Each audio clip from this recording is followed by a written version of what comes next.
recording on Zoom. Okay, so let's bring them all in.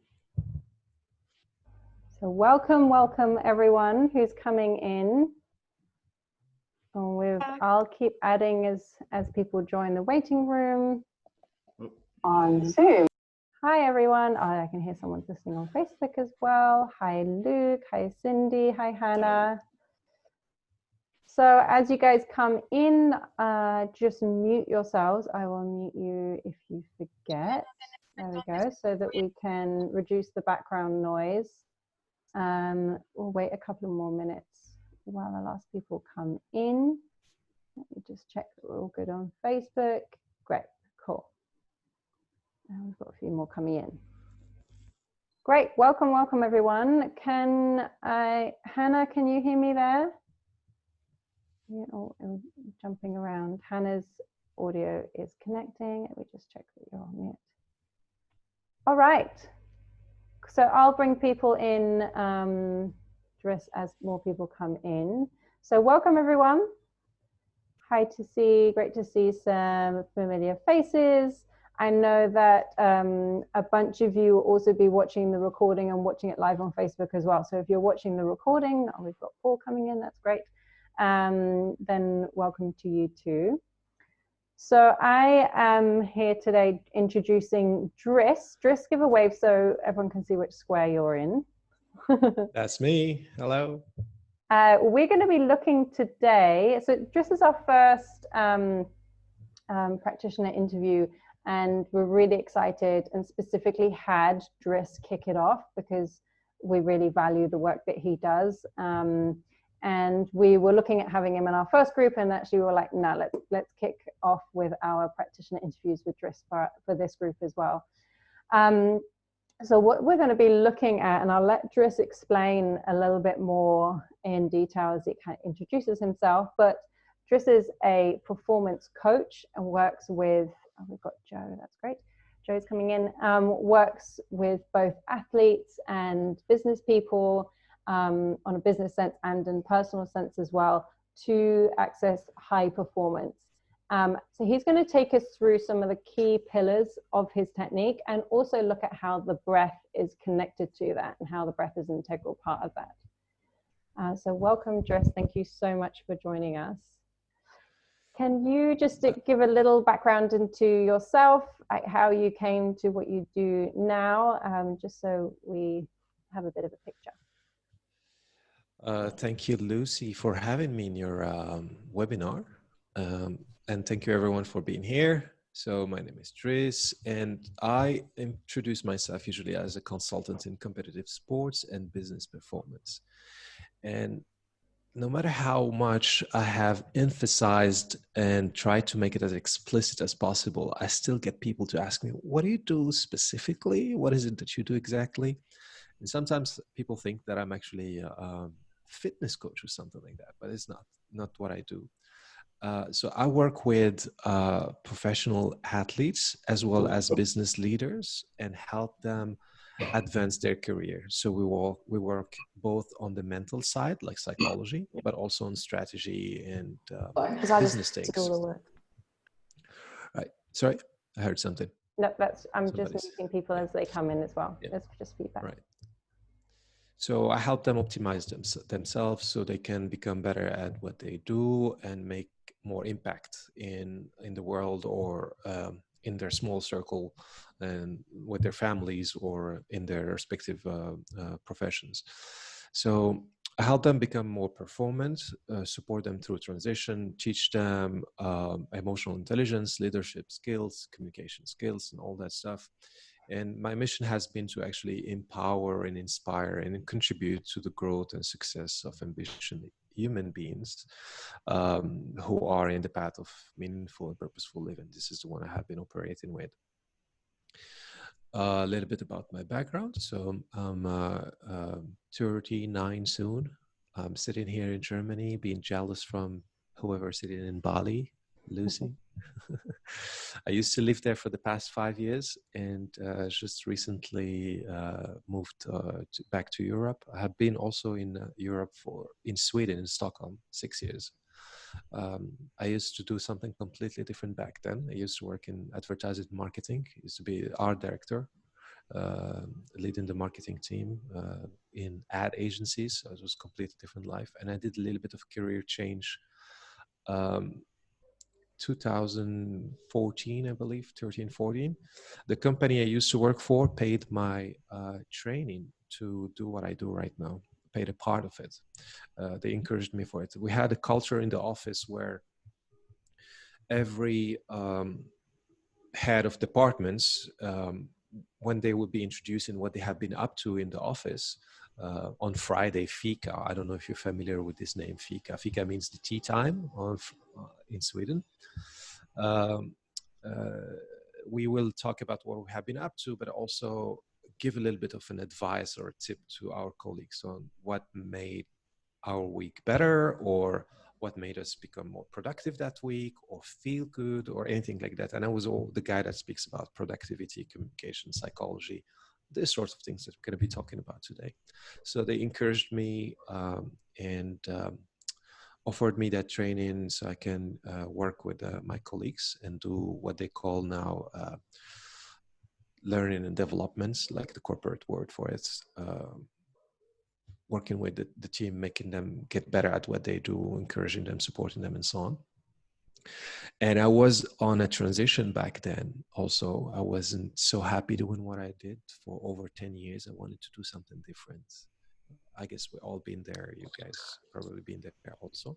And I made that shift. I made that change. I pursued more trainings in Holland, in Netherlands. I did some NLP. I did some sports psychology. I did some international business studies.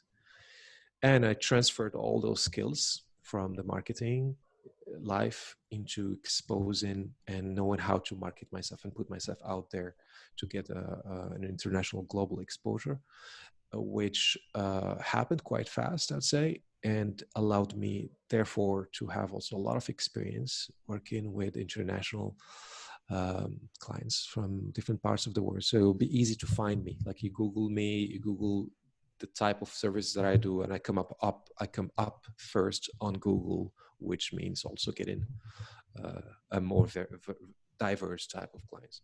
I didn't work with athletes in the first 1.5 years or 2 years. I mostly worked with, say, individual professionals, ambitious people who wants to do something, and those ambitious people here who are either becoming new managers. So they want to work on their leadership management skills, or people who are good where they are, but they want to be better performer, like more performance in what they do, or people who are on a transition, meaning changing jobs, moving from a position to another, or becoming entrepreneurs, that sort of things. And then I remember somebody approached me to coach her daughter, who was a jiu-jitsu fighter. And she told me, yeah, would you mind trying some of like working with my daughter? And she was into sports. She was back then 14, I think. Now she's 17 and she's going to the world championships. And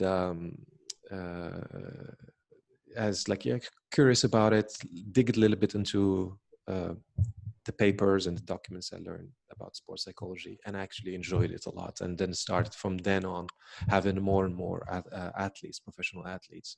One of the highlights was working with a Chinese team of surfing, preparing for the Olympics. It was last July, August, September, and October 2019. Helped them prepare for the Olympic Games.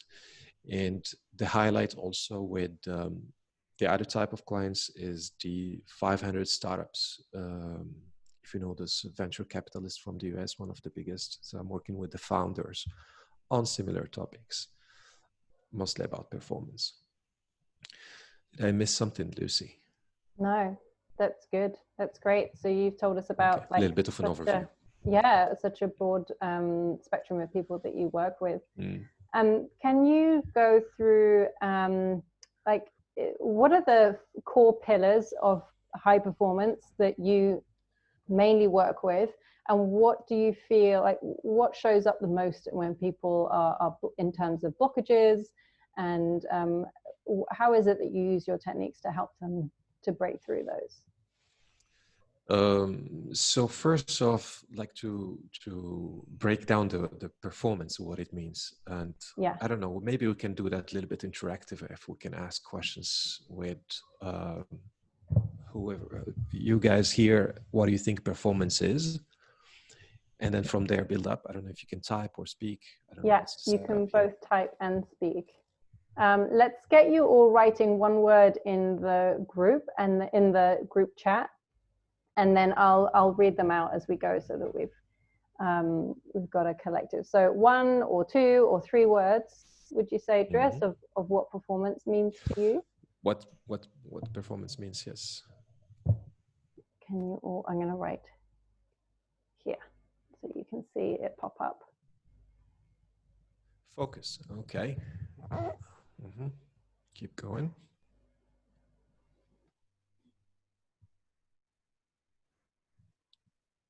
We've got doing the maximum from Katrina. Thank you, Katrina. Yeah. Development from Julia. Effort from Angela. Delivery from Sydney. Stephanie. Optimization of the capacities. Joel, achieving goals. Who's got more? Jamie, success. Ivana, refinement. That's a nice one. Interesting one, yes. Has everyone got an Ability ability to succeed? Yeah, thanks, Luke. All right. Yeah, so thank you for sharing that. So I had somebody from the US sitting in Colombia who was a stock trader, and he reached out because he wanted to become more performant. He just made his first million and he wanted to get more millions. So for him, performance was linked somehow to his like financial rewards, I'd say, like in money wise. He had a small team of people working with him, and he was sitting in the office all the time, working remote and doing his job. And it was a little bit challenging for me and for him as well to understand that performance is not how you get to become more performance. Where does that performance come from? So you can make more millions. So how you can make more money. And I had to break it down, go back and back and back to the source of the basics, where performance come from. So here's how I explained it to him. So performance is the outcome of positive and controlled, deliberate actions, attitudes, and behaviors. As a result of good performance, we can ultimately reach our personal and professional goals. So I'm gonna copy paste that one on the chat thread so you can have it too. Performance is, there you go, is the outcome of positive, controlled, deliberate actions. And it's multidimensional. So to truly perform better, one must improve holistically. So it's like filling up, sorry, filling up each one of the glasses of the multidimensions of performance, so you can become more performant. So you don't necessarily think about, I don't know, better sleep when you think about performance, or you're not necessarily thinking about the emotional side of things to become more performant, or even the spiritual side of things. And the multi-dimensions here that I broke down is the mental dimension, emotional one, physical one, professional one, as well as the spiritual one. So in the mental side, so being clear-minded, having a growth mindset, sustaining a good level, greater level of motivation, being able to make the right decisions, having the optimistic thinking, and being focused. I liked what you shared here about focus also. I don't know how to pronounce your name. Jose? Okay, anyway. And then the emotional dimension. So here we're talking about self-awareness, self-regulation, emotional intelligence, EQ, being able to stay calm under pressure, developing assertiveness and confidence. So everything that has to do with emotions. And as you probably already know, emotions drive actions and behavior and drive results and outcomes. So there is a strong connection between how you feel and the outcomes you get. So if you performing means to you succeeding at work, you get a check on how you feel, and so you drive certain actions and emotions. You're familiar with that connection, I believe, or do I need to go deeper in it? So maybe I can do it quickly. Like, you all thought that this could be interesting, so you felt positive and curious about it. So positive emotion. Action is signing up. Outcome is us having this conversation here. So this 3-step thing or 4-step thing works for almost everything on the conscious level and on the unconscious level, subconscious level. So emotions are very important. We should not control them, but manage them, understand them, learn more about them. And then the physical dimensions, very simple: eat well, move well, sleep well. So those bullet points, those things I'm saying here is those glass to fill, by the way, to become more performant. So am I sleeping better? Let's see how I can sleep better so I can become more performant.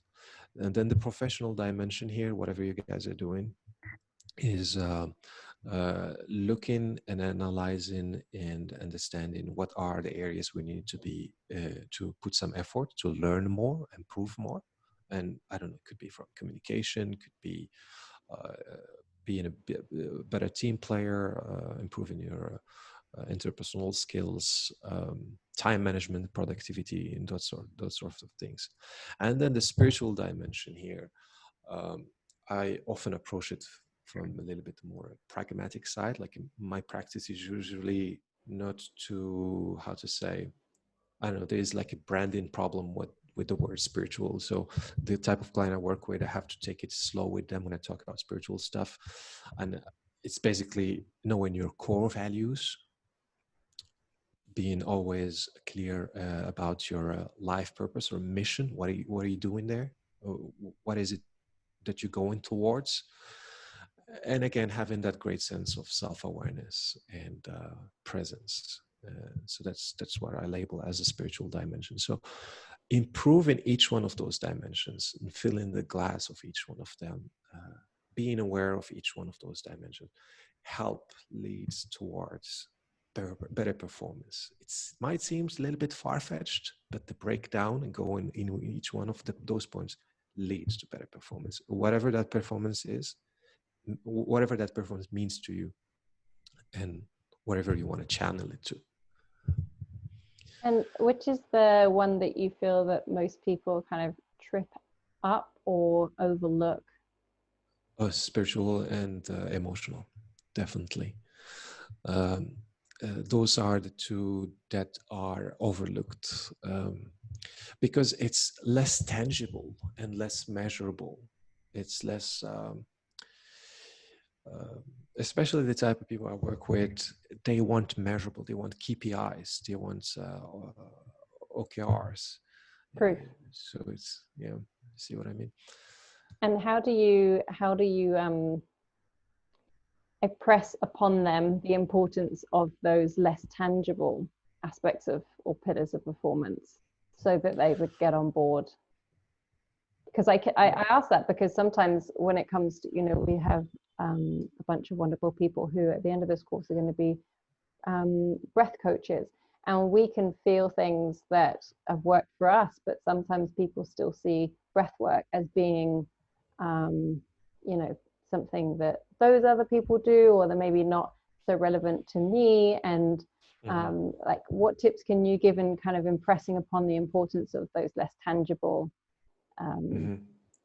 practices? So I'm very familiar with that as well. I mean, people get in touch because they are a little bit curious, not completely off this sort of practices. And so just for an example with meditation, because I do include meditation. I don't teach it. I'm not a practitioner, but I introduce it and tell them, with meditation, you can get better focus, or you can get more self-awareness and everything. With some of my young clients, younger and older also, meditation has also a branding problem, and they think it's about sitting down, lighting up candles and humming. I mean, it is a little bit like that too, but it's not only the only thing. So sometimes I don't even call it meditation. I call it focus practice or focus training, for example. And how to get them, to answer your question, how to get them to open up more. Well, first, of course, it's built in a little bit of a trust with the clients, so they can and see in you that you're I mean, you know your stuff, you know your things, and that you're there to advise, not to dictate. You're there to inspire, maybe, uh, not necessarily motivate. Motivation comes from them, but introduce concepts and ideas and let them get curious about trying it themselves, so they can see if there is an outcome or result. And you gotta be a little bit convincing. You're gonna be a little bit. I try always to back up things with science. So you can imagine, like when it was during the COVID first weeks, I had a call with the founders, startup founders in the Middle East, and this kind of practices where you need to do a little bit of self-management and emotional management could be a little bit far-fetched concepts for them. So I had a screen split in two and showing them videos of what breath work does.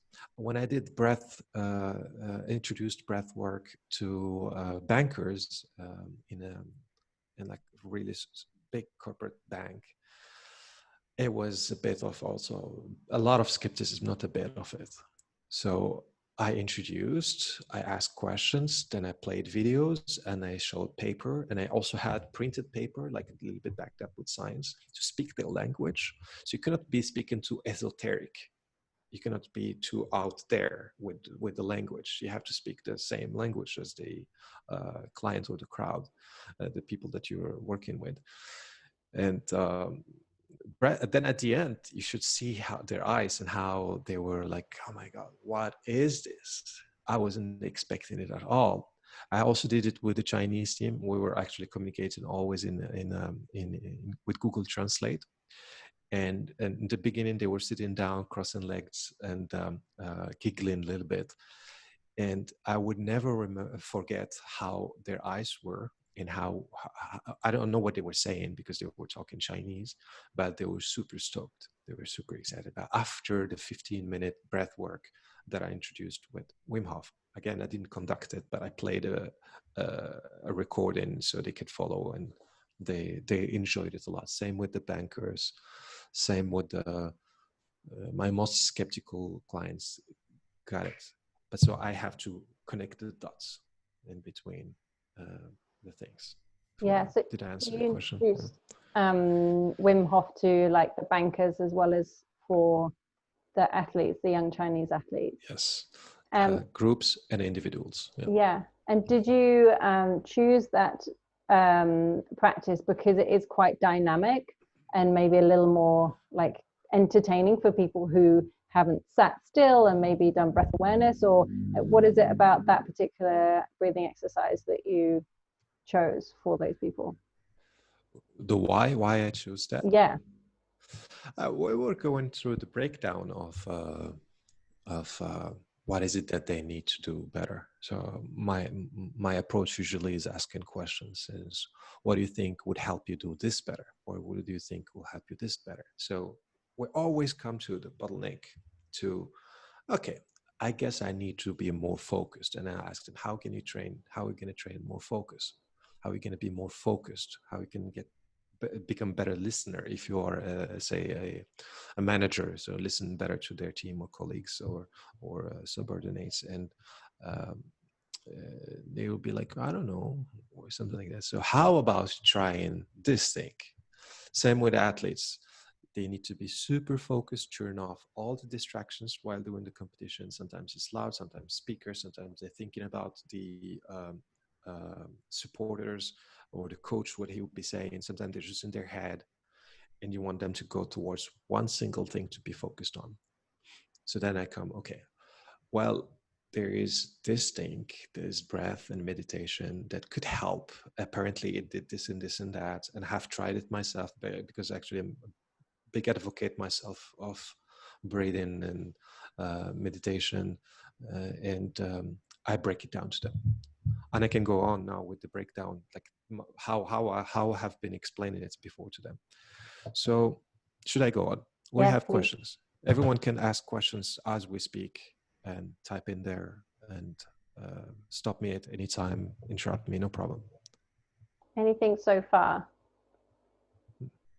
Nothing so far. Okay, so can you hear me or no? Yes, I do hear. Yeah. Perfect. So I have a question actually. My name is Josia. Hi. So you pronounce it as Josia. Josia. Okay, nice to meet you, Yes. Josia. Where are you from, Josia? I'm from Amsterdam. Okay, my favorite city in Europe. And I've been working at quite a famous gym here for the past few years, and I teach yoga there as well.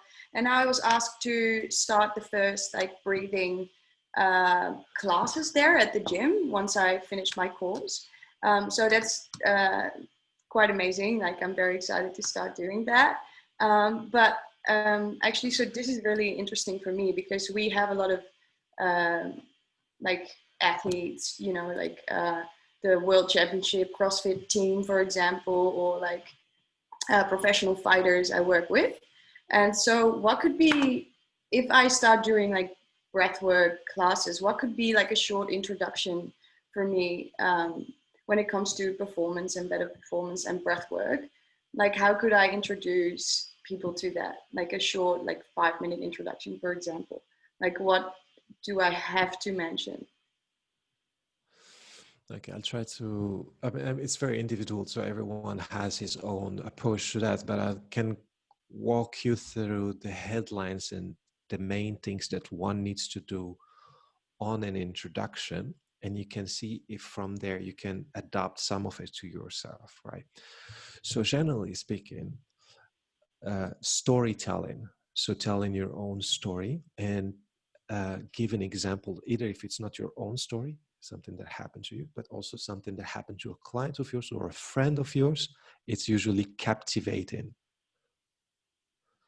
And so that helps not only build rapport, and building rapport equals trust, and therefore more listening and absorbing the things that you're going to offer them. So that's the starting point of, you know, like TED Talks. They don't start with telling you what to do, but rather telling you something interesting. And the breakdown of those stories could be situation, problem, benefits. So there's like always a little bit of how to say an important message on those stories to say that people can relate to. People relate to examples and stories and analogies. You can start there. So that means also you would need to peel off a little bit until something's from your heart, something that maybe even expose you a little bit, maybe makes you a little bit vulnerable. I don't know. So they connect with you, and then you can tell them about you can lead. It's called also pace, and lead. So you go on their pace, you tell stories, and then lead towards the direction you want to go. You would need some preparation, obviously, which is the key points that you want to communicate to them. So how breathwork is important is a key point. How it helped you, how it helped someone. Depending of the type of people, if you're in France, you can bring some slides if you have slides, or you don't think about slides. I don't like too much having slides, and if you have a slide, maybe 1 or 2 words in them or an image. That's all. So you captivate their attention with your words and your body language rather than the screens and the light in them. I don't know if I answered your question. Is that acceptable? Yes, thank you so much. All right. Okay, so I lost the thread a little bit. Where were we? You were talking about how you introduce the pillars. Yeah, so we're talking about how I introduce the breath work in the process and all that. So yeah, we all go down all the time into how focus is the key point with everything. Is that the silver lining, they call it, or like the key element that exists in everything that you can help improve all the other parts somehow. The silver lining, did you say? I don't know if that's the right word. Yeah, is it? that comes when you say that, I think of every cloud has a silver lining, the positive thing and everything. Forget it. Yeah. Well, anyway, the thing that I find consistent in between. So if you want to improve the physical dimension, mental dimension, spiritual dimension, everything needs to be in a certain state, physical, emotional state, to be able to improve those areas or those bullet points under each areas. So, okay, long story short, breath work and improve in those areas. First, I got to tell a story how I got introduced to Wim Hof breathing. I am a skeptical in general, curious but skeptical. So I was in Bali. I joined my first breathwork session and my first week when I moved there in 2015, and it wasn't that good. I mean, I didn't like the practitioner that introduced it to me. He didn't speak my language. I was coming from corporate and they were talking too much esoteric for me, and I was like, okay, this is not for me, and then I quit. A year after or so, I came across Wim Hof's breathing technique online. I decided to try it, and I could hold my breath for 2 minutes straight. And it's like, oh my God, what is this? I have never done any diving training, anything like that. So I was like, what is this? I could hold my breath for 2 minutes, and I've been trying in the pool to hold my breath for longer. And my first thing I was thinking of, this can be useful for surfing. I like surfing, and I want to be a better surfer. Lucy, you know what I mean here. I mean, I don't know who else is a surfer here, but we know how committed and dedicated to becoming better surfer, surfing bigger waves and staying longer in the water and everything. So it's, okay, let's explore this. Let's learn more about it. Start looking on the internet, finding out more things about him. All the way until I signed up to a workshop with, what's his name? He's from the UK. He's from your country, Lucy. Rich, yes, Rich. 6 hours workshop thing. He explained to us how it works. We did also some ice bath and cold exposure therapy. Cold exposure practice. And I liked it a lot. I get hooked, become very interested, and start digging because I'm a little bit of a nerd. So I found out that when you hyperoxygenate, you inhale. I don't know if you're familiar with the technique. I mean, yeah, you're from Holland. You know the guy very well, I guess. He is your neighbor, probably. You inhale a lot of oxygen. You hyperoxygenate yourself. You increase your pH level. So your pH normally is 7 when you're healthy, 7++ when you're super good, or a little less than that when your body is acidic. So when you increase your pH level and hold your breath, you also have a release of adrenaline because your body is getting scared. What's going on? I'm not having enough oxygen. So the combination of high pH levels and adrenaline release clear out your neural pathways where all the connection go in your brain. So it clears them out. It's like having a pipe that is dusty and a lot of clutter inside of it, and then it's all empty in the middle, which means neurons can go from point A to point B more fast, fluid in there, and which means also conductive to whatever you want to go from A to B in your brain. So what does that mean also is that you can focus more, you can be clearer, you can be, I don't know, a better listener. So that's the connection pathway to focus, for example, or positive thinking, or to stillness or calmness. So you can trigger or work more on those things that you want to improve by already clearing the table, clearing the space. So breath work and mindfulness meditation could be a foundation, a strong foundation for this kind of outcomes that you want to have in the future. So you just don't do that only, but you also combine it with other things. But at least let's have the hardware ready, which is your body and mind, ready to learn those things that you want to learn. If your hardware is dusty, it might take longer or not even get there. Does it make sense? Can you confirm some of that, Lucy? Yes. And I think as well, if you mind that me coming in there, for those people who are not coaches yet, if this is your first coaching course. Obviously we have yoga teachers and we have people who are already coaching and adding this as a modality, and then we have people who've never done it before. What Driss is demonstrating is such a useful tool of explaining, understanding where their client or where that client wants to go to, and then making that breathing exercise or whatever is relevant to them. So, you know, you're talking about neuropathway stress, and you're talking about then, you know, being able to be more efficient in those neurons being able to travel. All that kind of language would speak really well to someone in the corporate world, you know, faster, efficient, high performance. And so it's such a good tool to have, to really listen to where your student is at, and then to be able to adapt your languaging, and so that that person not only gives the exercise a go, but they have an idea of how tangible that is, and relevant to what they're doing and where they want to get to. Exactly, correct. Yeah, that's how we tell them about it, and then send them some files and some links and videos, and then they can practice and give me feedback afterwards. I just love doing the breathwork exercises, especially from his technique and his approach. And I have done also some workshops in Bali where learned more the pranayama spectrum of different types of breaths in different places there. And I'm just a big fan of that, not only from the calming aspect of it, that gives you stillness. Actually, stillness is performance as well. If you're still focused, you can do more, do better, and also be better somehow. Whether that better doesn't necessarily need to fit in only into sports or athleticism, but also, I don't know, with your friends. Better listener. People like better listeners and better communicators. Family, if you have a family around, being there for them.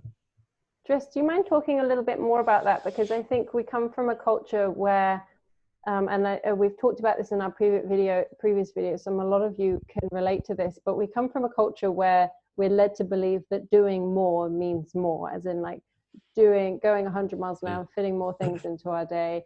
And we, you know, Rachel and I see so many people who are burnt out, who are wired, who just can't fit anything else because their adrenals are shot, because we've been taught to celebrate doing more. So can you talk a little bit about that connection of coming to stillness, either through meditation or breath work, and coming to a more concentrated or quiet place of focus, even if it's not necessarily meditation, and the effects that has on performance, whether it's through business or athleticism?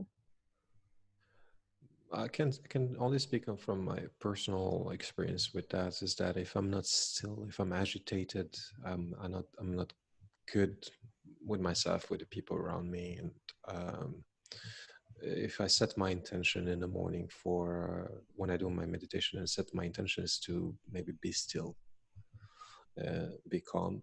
And somebody said, I don't remember who said that, we are human beings, not human doings. Yeah, I've heard I that. Heard that one before. Yeah. So being, not necessarily having to pursue and be in that race of getting more things and doing more things. It's just actually being the way you are. So it's a little bit of accepting how things are, how we are, and where, like, being satisfied somehow with our actual status. And in the same time, it's a thin line between accepting and knowing who we are and accepting that, and actually being ambitious and still wanting to pursue and give and serve others. So it goes hand in hand, like being and also being a little bit ambitious and active and proactive. One good book I can recommend about this acceptance called Radical Acceptance. You read that one, Lucy? Yes. Tara Brach. Tara Brach. Yeah. So it highly recommend it. Half of it is about accepting who we are, how we are, And a little part also is about how using that, but still being ambitious, doesn't mean like you become passive. Oh, it is what it is. I can do nothing about it. I should accept myself. How am I? You know, you can do a little bit of that, but also you can go work towards improving wherever you need to improve, especially if you have a strong, well-articulated purpose and a why. So if you Can you talk more focus about that? on improving it to be able to serve, because I believe a good why and purpose goes beyond the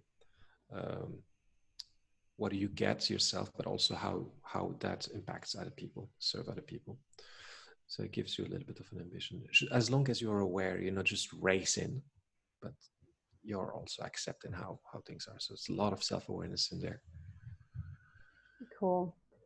I'll just pause there. Are there any questions that are coming up for people there?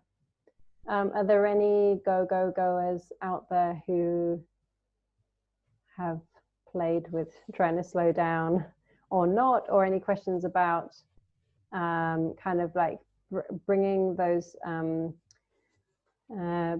reasons and those tangible effects of breath work or whatever it is to their clients? Anyone had any insight or questions around that? Well, I do have another question. Yes, actually, love questions. Like when it comes down to like my own experience, for me, like for years I've been doing like all the right things, you know, like eating healthy, working out, doing yoga, meditate, read, being in nature. But at some point I still felt like blocked, and I realized that for me that a lot of that had to do with self-worth. And I think in high performance that could be huge as well, you know, like you can work really hard but still don't think that you're worth performing on a high level. Do you see that a lot? It's a common one. I have suffered from it myself too. Yeah. It's a common one. So it's just, like it does. It is quite a common thing. I guess what helps there is to first be aware of it, like I guess you've been successfully doing, and not letting it hinder you, but rather motivate you and push you forward, but also accept how things are. Yeah. So I think from that point you can be like, oh, I have to do more. I have to do more and more and more and more because I'm still not there, you know. And at some point I was like, no, I need to slow the fuck down. Like you know, I'm doing too much, and it's all about, you know, allowing myself to, you know. Another book recommendation here is The Gift of Imperfection by Brené Brown. Yeah, I read that. So not being defined by your accomplishments and the box you tick, and also not being defined by how perfect or imperfect you are. It's again back to purpose-driven processes and mission rather than results and outcomes at the end. Exactly. All right. Do you spend much time working on, okay, questions here. Do you spend much time working on people understanding their core values so they can connect better to why they do what they do? And if so, when do you introduce it into your client's coaching? Luke, okay, who's Luke? Here you are, Luke, okay. We start with that. Any clients, when we start with the foundation, with the basics. Let's talk about your core values, your why, your mission, purpose statements. And let's talk about your map of the world, which is how you see, perceive, and operate by yourself with other people. So we talk about belief system, core values, mission, purpose, and vision. That's the foundation. And then, okay, now we're done with that. We know who you are, what you want to do, where you're going, what do you stand for, what you value, right? Now let's talk about goals and plan and strategize. So how to get them, whatever that means. If the goal is to be more still, or to be more calm, or more confident, or more accepting, we know we have the foundation. We have the why in the back. Yeah. So always start with that. I just label it or frame it differently depending on what clients are in front of me, corporate, athletes, one-on-one people. Always start with that. Okay, next question. I would like, this is from Stephanie. Let me see, where is Stephanie? Stephanie, raise your hand. I cannot see Stephanie. Okay. Ah, there you are, Stephanie. Okay, I would also like to be able to explain what are the benefits of soft and gentle breath work exercises to people who are looking for intense breath work, as you mentioned, hyperventilating. Do you have any tips for that? And also, have you noticed that soft practices could be more beneficial to people who are already doing a lot? Wanting to go beyond this. Lucy maybe can help me with this question. The benefits of soft and gentle breathwork exercises. So, soft and gentle breathwork exercises, Lucy. Yeah. I don't so do so. I think this is actually, I think I'm going to take this, Stephanie, and also talk about it on Friday's Q&A, because I think this is a really good one. But what you're saying, I think, essentially is, how do you explain the benefits of less exciting exercises that are less dynamic? How do you sell those to people who want to always be doing more? And any tips on how to kind of introduce those? And you're saying, have you also noticed how beneficial those soft practices are? Driss, by all means, butt in. But what I would say, in my experience, when I can see that someone comes in, and another book that's really good to read, and it's really good for men to read as well, but don't be offended by the title. It's Rushing Women's Syndrome by Libby Weaver, who's a naturopath, and talks about what you're doing to your body by always running around and being on the go. It's particularly aimed towards women, but I read it to my boyfriend at the time and he found it fascinating. So one of the things that I found really helpful is just to be able to understand, explain what you're doing to your body when you're always running around and being on the go. What's that physically doing to your body? Something tangible, like you're never going to be able to fully digest your food properly if you're in fight and flight all the time, because your energy is focused to your extremities, so you can run away or fight. So you start talking about I start talking about the more tangible reasons why running around all the time is not necessarily serving that client. And then I introduce from that the exercises. I explain why the more subtle exercises are going to help with getting people into the parasympathetic nervous system. So if I just launch into someone who's like, okay, I need something that needs to fix me, I haven't got time for this, and I need it to be exciting because I'm addicted to adrenaline and to stimulants, then if I go straight in with a soft exercise, then they're going to get bored, they might not come back, they might not see it's relevant to them. So it's really important to explain what you're doing. What I find it's really helpful to explain to people what they're doing in a tangible way, so physically what they're doing to their bodies by always running around and being on the go, and then being like, so this is why we're doing this exercise. So even though they might not have done it before, they're like, okay, I'm doing this because of X, Y, Z. It's going to get me this result. Even they might not necessarily be in the mode where they can listen more to themselves, but at least they can see where the benefits are coming from. Jess, have you got anything? I'm sure you've got some stuff to add on to that. Well covered, Lucy. Stephanie, does that answer your question? I'm going to ask to unmute you so you can speak. Oh, yeah. Yes, thank you. Yeah, it's just that when you were so Dries, when you were explaining that usually you're explaining more about the hyperventilation and how it works with the brain and with the focus. I can imagine that most of your customers who are looking for performance are looking for breath work, which are quite intense. And it's actually what I see a lot when people are looking for breath work. They are looking for something, an experience that is just like crazy, and that is also reflecting how they act in their daily life.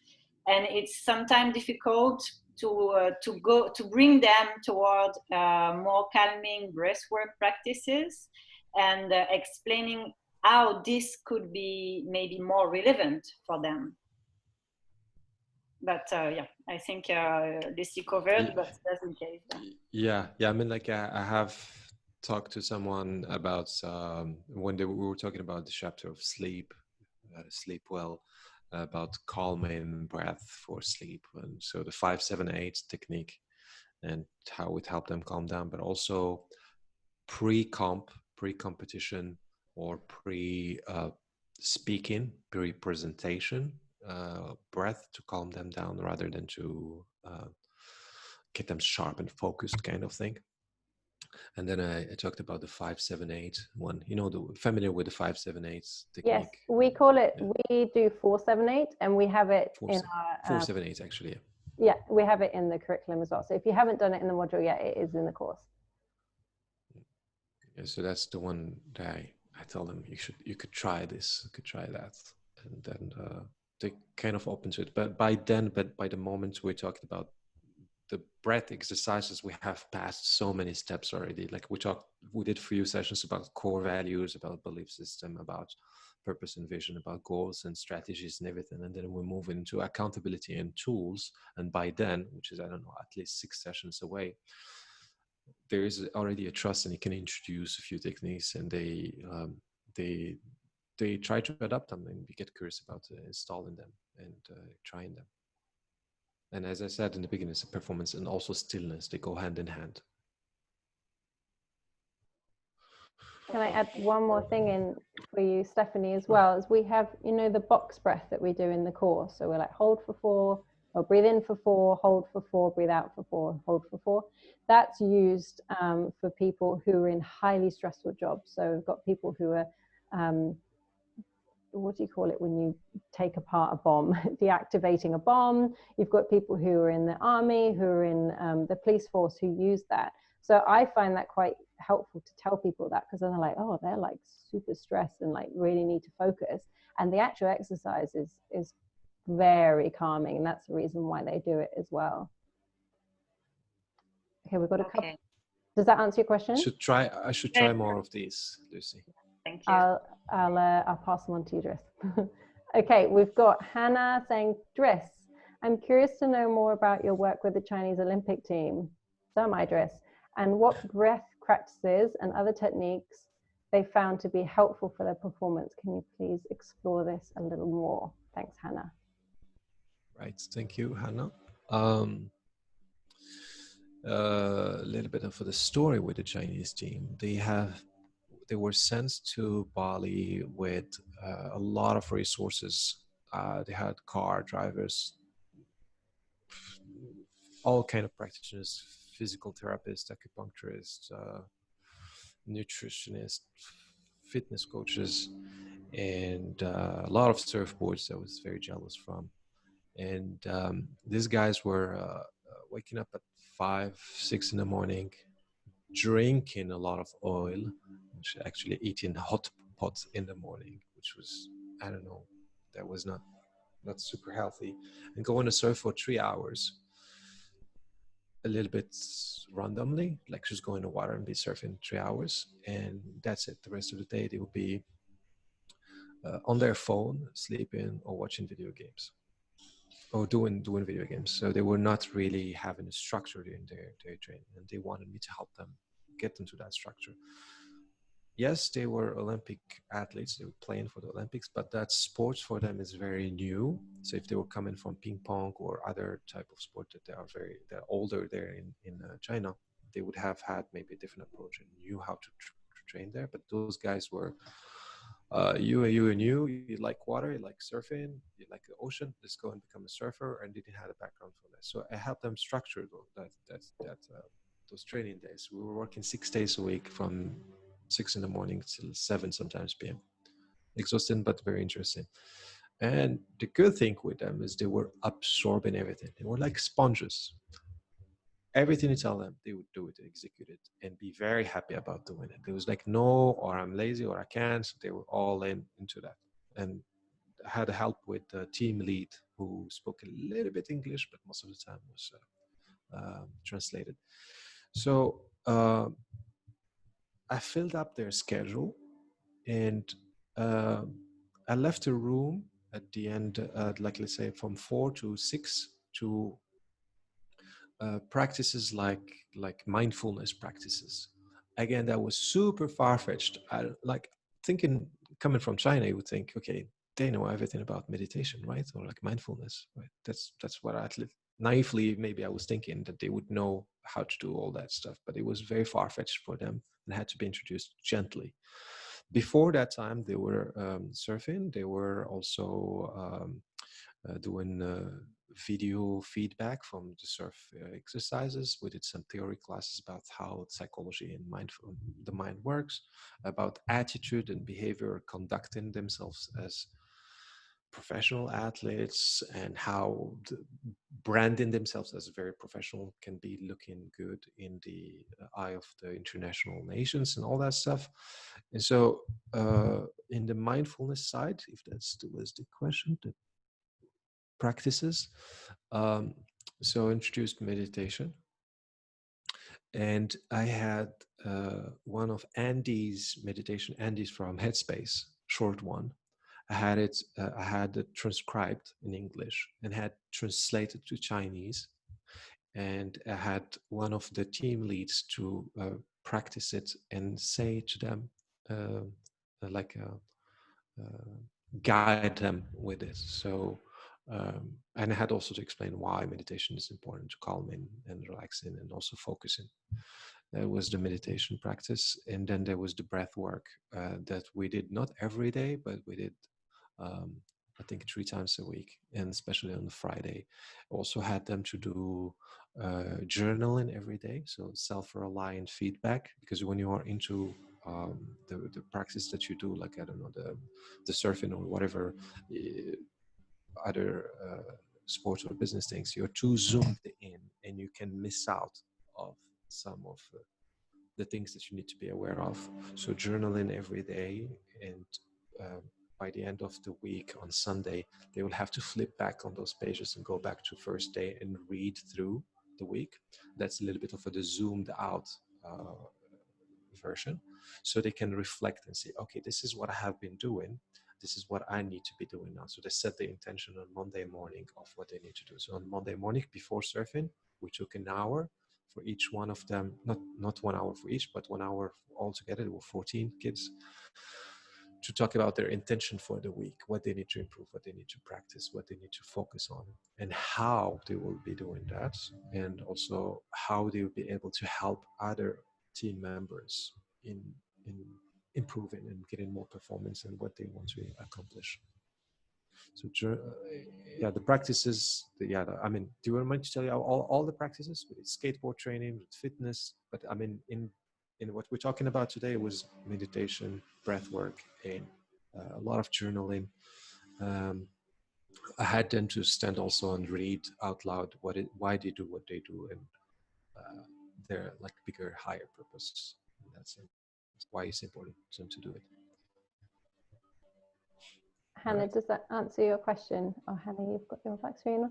She's asked what practices, which breathing exercises, can you just name a couple, Dress, of what you would, sort of exercises you would use with? The next question, right? Hi, could you ask about when? So this next one, Paul says, could I ask about when you started up coaching people, your vision, passion, and business side of things? And then Hannah asked specifically about which breathing exercises you use with the Olympic team. I introduced them to both the 478 and the Wim Hof 15-minute 3-round one. Yeah. Could I ask so from Paul? Let's see, where's Paul? Paul, here's Paul. Okay. Paul, when I started coaching people at work, 2014, when I was living and working in Sweden, in Stockholm, the company that trained me, offered me that training, wanted me also to help developing talents in the office. So that was the start. This is where I practiced and learned how to do it. And it wasn't always easy. It was like, hold on a second.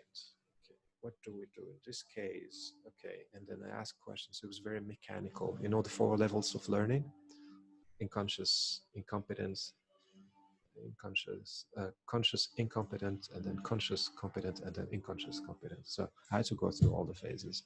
It was very mechanical, and I was a little bit nervous about it, but it was a good practice. And then more formally from 2015 onwards.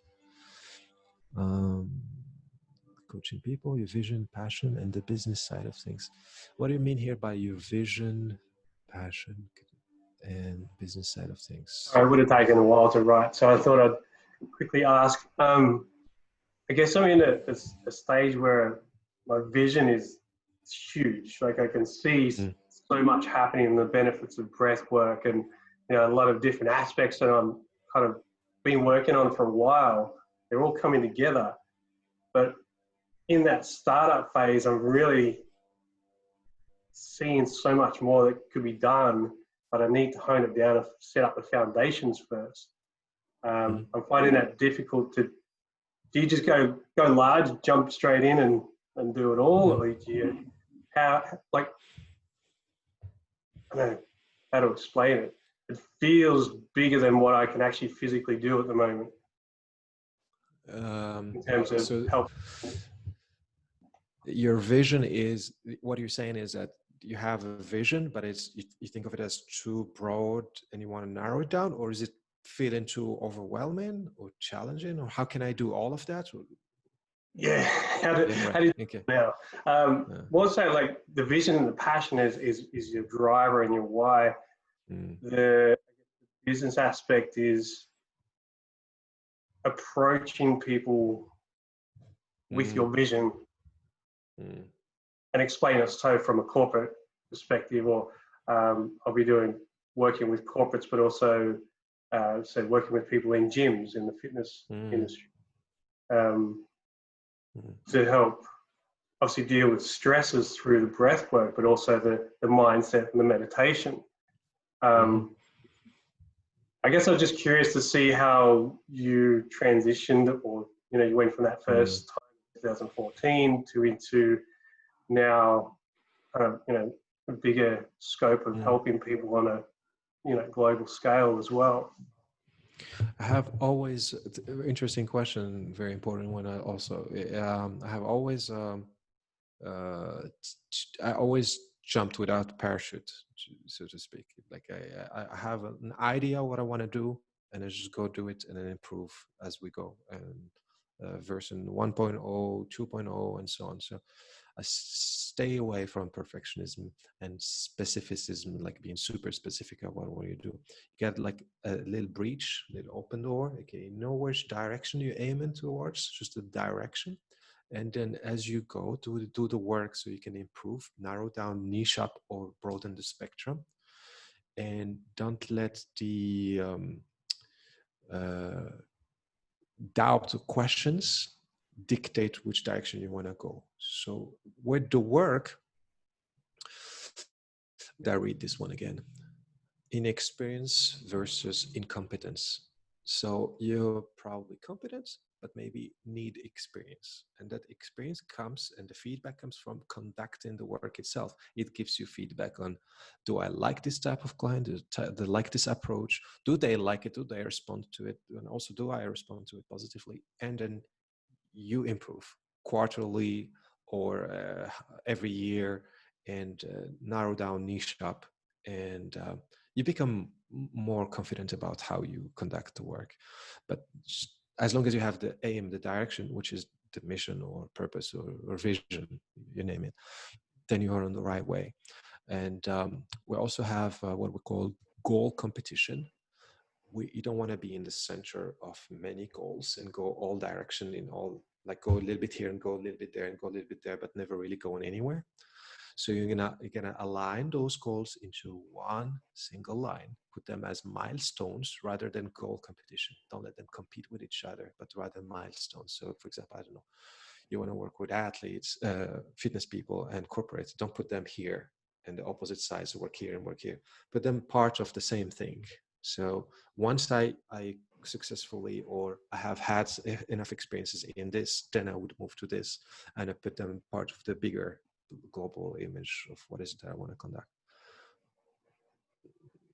How did I go? How did I do? Yeah, perfect. Okay. That's good. And like, if you were to look back, I don't really know. I forgot to answer one thing you said there. And I think that's what you meant, but correct me if I'm wrong. The business side of things. If you meant here wearing the different hats, so you're going to conduct the work as a coach and help these people, you have to wear the other hats, which is the sales guy.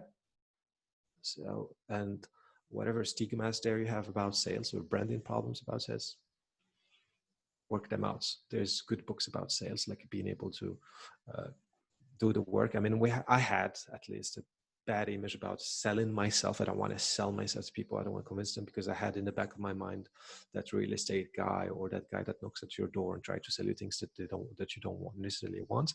You gotta have the right mindset there. Work the mindset about what the selling means. Is you're not selling bullshit. You're selling things for people that they're gonna improve their life somehow. So you gotta learn the techniques to be convincing and not manipulating, convincing. Wear the hat of the marketing strategist guy. Create content so people can see you as an authority and expert in the field. So 60, 70, maybe sometimes 80% of the work is doing all that other stuff that you need to get the client to talk with clients and help them out with whatever they need. And that's extremely rewarding at the end. At some point, it's very rewarding because you see the results, the fruits of your work. Lucy knows a lot about that because I know she's been doing all of it, and we have talked about it a couple of times during our serve sessions. Yeah, and Paul, there. We're gonna be doing a really good branding workshop with Emma this week as well. But I think the whole sales is a really good point, Dress, about not feeling that we want to sell ourselves, or feeling that we're then duting someone else or putting them out. But yeah, we have a podcast for that. Oh, cool. There you go. And also, Paul, I think your vision, from what you've shared so far, I'm really, really excited for you. And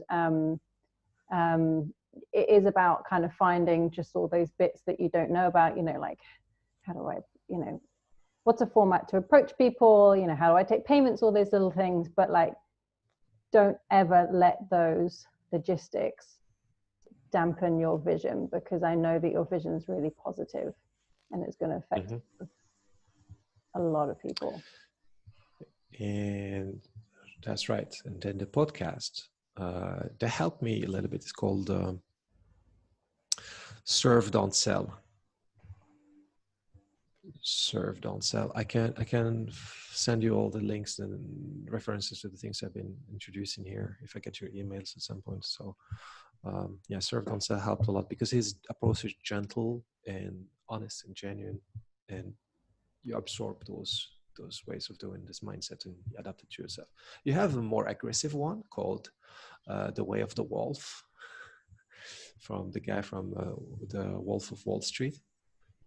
He wrote a book, and it's called The Way of the Wolf. He talks about, he's the aggressive version, but again, take things with a grain of salt and use what you can use in your own way. I have questions. Thank you. I think we have one more from Joel. Luke, you've asked about podcasts and improving productivity. We'll put a list on those on the Facebook group underneath this live streaming, so we have the whole list there. I can get some from Driss, and then also Rachel and I have a bunch of recommendations about productivity for sure. Right. Joel, I'm going to ask to unmute you, and you can be our last question. You said it's easier for you to speak it. Hi, hey mate. Hi. This is probably a question for both you and Lucy. You guys have touched a lot on like goals and purpose and what drives you. I was wondering if you could just maybe talk to if you had any shift in your thinking or your purpose when you guys both decided to help other people. I think, you know, we're very ego driven, and you get to a point maybe where you think there's more to just me, myself and I. I was just wondering what sort of a shift you guys had when you realized that and wanted to help people. You go, Lucy, first. That's a really good question. Thanks, Joel. I think for me, the first time my first teaching was yoga, and the people that I taught first was surfers. So that was first in the UK, then in France, India, Sri Lanka, Bali, and then Oz and Bali. And I was just so pumped on how yoga had helped my surfing physically. And then I'd started developing meditation practice and how that was helping. And I was so pumped, I could not stop talking about it. So I think that, you know, that enthusiasm in anyone, when we recognize it, becomes infectious. And so, you know, before I was a professional dancer and I was passionate about it, and I worked really hard at it. But I always wanted to surf more, and you just can't do both. And so I think one of the main things is that I just couldn't stop talking about it. It was something that I just wanted to do more and more of. And so energetically, I felt in the energetic space, the universe was just like, we'll just bring opportunities to her, because that really at the moment is her dharma, her life, her purpose, not life purpose, but like at the moment. And then as I started shifting more and more into helping people, obviously Rachel and I started teacher trainings, and then we started doing more courses. We just were so pumped on how it was affecting people's lives. And again, we couldn't stop talking about it. We just couldn't, you know, it was just, that was the drive, was that we, it became so pumped that it just, the route of which we go became more obvious, because we were so driven by that adrenaline rush and that inner knowing. And so it doesn't matter, I don't think it doesn't matter what that is. But I always say, start where it's affected you first. You know, whatever's been your shift, talk about that, because you'll be most passionate about it, because it made such a personal shift for you. And just start in that direction, because then the direction will change. You know, I'm not teaching surfers anymore. I haven't done for a few years, and I that's totally fine. That chapter of my life was that chapter of my life.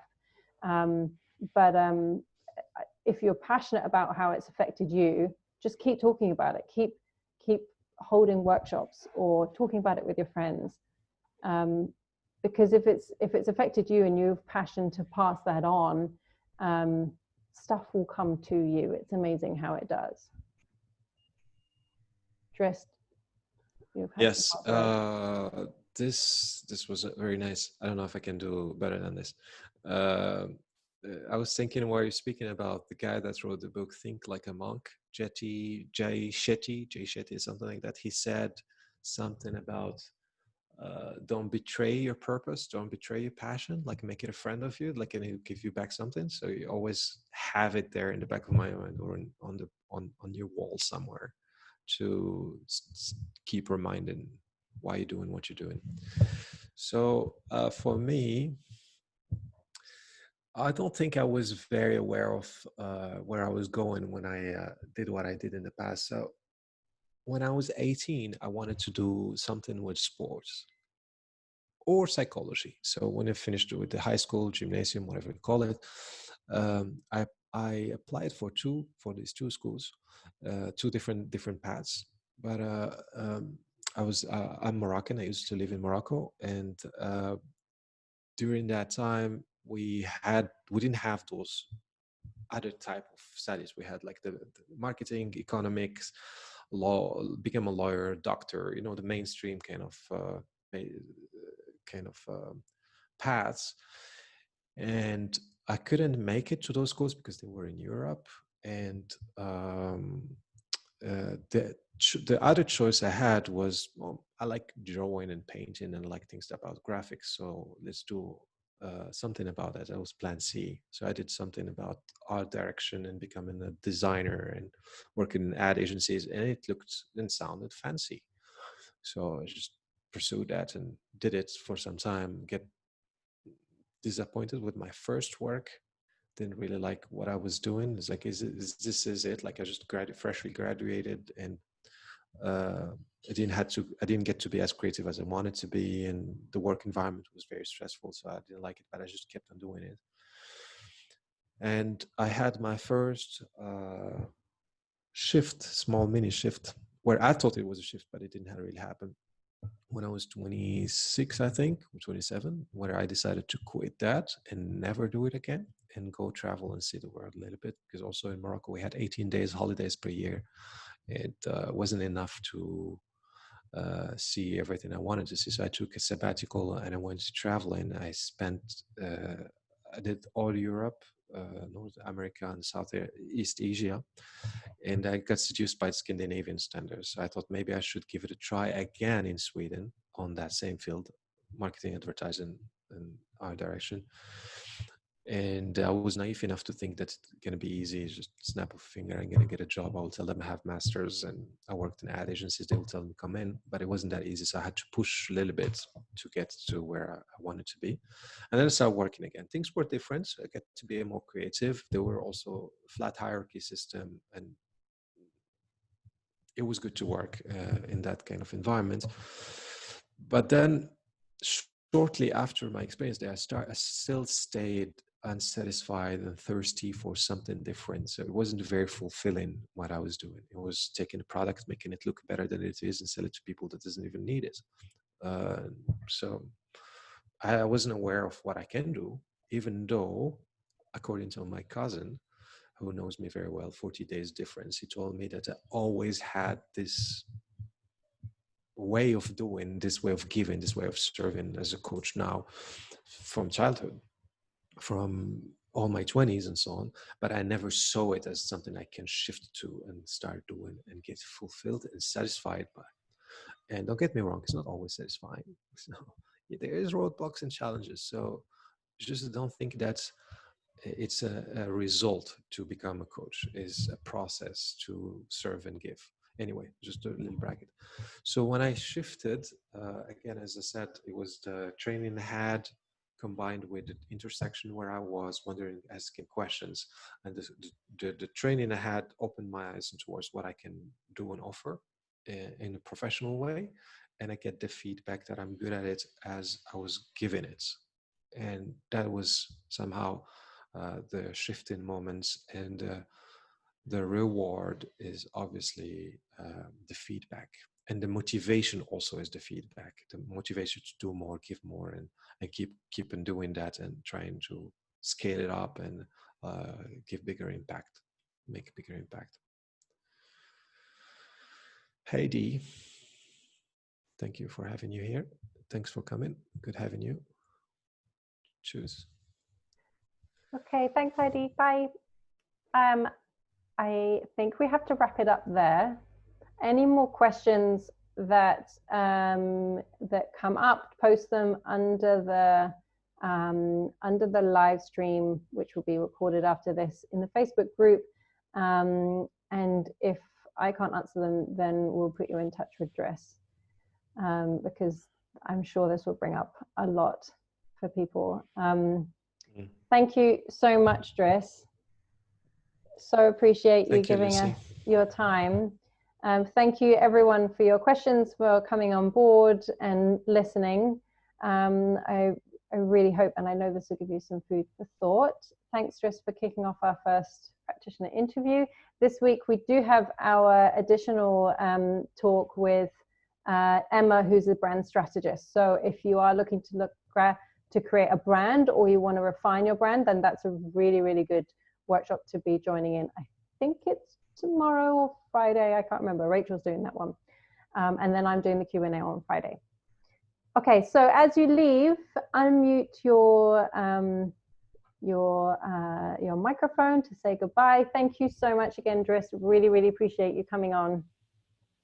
And My pleasure. we'll look forward to seeing everyone soon. Guys. Thank you. Thanks, mate. Thank you. Thank you.